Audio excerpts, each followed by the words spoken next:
ভাবুন তো, বছরের সবচেয়ে ব্যস্ত, সবচেয়ে আবেগপূর্ণ সময়ের ঠিক আগে জাতীয় স্মৃতিসৌধের মূল ফটকের সামনে গিয়ে দেখলেন প্রবেশ নিষেধ। একটি ঐতিহাসিক মুহূর্তের প্রস্তুতির জন্য আমাদের সবচেয়ে পবিত্র স্থানটি আজ সাময়িকভাবেই বন্ধ হয়ে গেছে নো এন্ট্রি জোন হিসেবে। কিন্তু কেন? কি হচ্ছে ভেতরে? চলুন গল্পটা খুলে বলি। মহান বিজয় দিবসের রাষ্ট্রীয় অনুষ্ঠান সামনে রেখে সাভারের জাতীয় স্মৃতিসৌধে চলছে সর্বোচ্চ নিরাপত্তা ও প্রস্তুতির কাজ। এই কারণে গত 6 ডিসেম্বর থেকে শুরু হয়েছে দর্শনার্থী প্রবেশে সাময়িক নিষেধাজ্ঞা, যা চলবে 15 ডিসেম্বর পর্যন্ত, মোট 10 দিন। সোমবার 8 ডিসেম্বর সকালে বিষয়টি নিশ্চিত করেছেন স্মৃতিসৌধের ইনচার্জ আনোয়ার খান আনু। কর্তৃপক্ষের আনুষ্ঠানিক নোটিশে বলা হয়েছে, রাষ্ট্রীয় অনুষ্ঠান, পরিষ্কার পরিচ্ছন্নতা এবং নিরাপত্তা জোরদারের অংশ হিসেবে এই সাময়িক প্রবেশ নিয়ন্ত্রণ জরুরি হয়ে উঠেছে।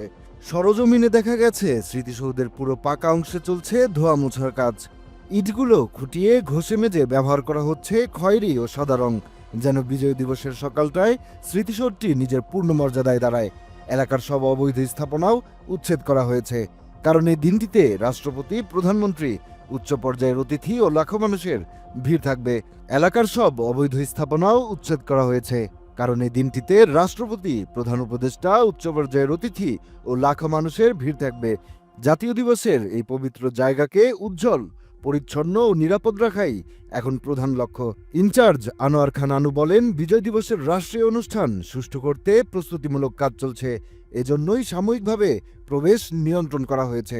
তিনি আরও বলেন, দর্শনার্থীদের সাময়িক অসুবিধার জন্য দুঃখিত, তবে সবার সহযোগিতা কামনা করছি। বিজয় দিবসকে ঘিরে প্রতিটি ইঞ্চি প্রস্তুতি চলবেই। দর্শক, জাতীয় স্মৃতিসৌধ শুধু একটি স্থাপনা নয়, এটি আমাদের অস্তিত্ব, আমাদের আত্মসম্মান। আর বিজয় দিবসের আগে এই প্রস্তুতিগুলো এসব জায়গার পেছনের অদৃশ্য পরিশ্রমকে সামনে আনে। জাতীয় স্মৃতিসৌধের প্রতিটি আপডেট, বিজয় দিবসের প্রতিটি আয়োজন সবার আগে পেতে এখনই সাবস্ক্রাইব করুন দৈনিক শিল্প বাংলাকে।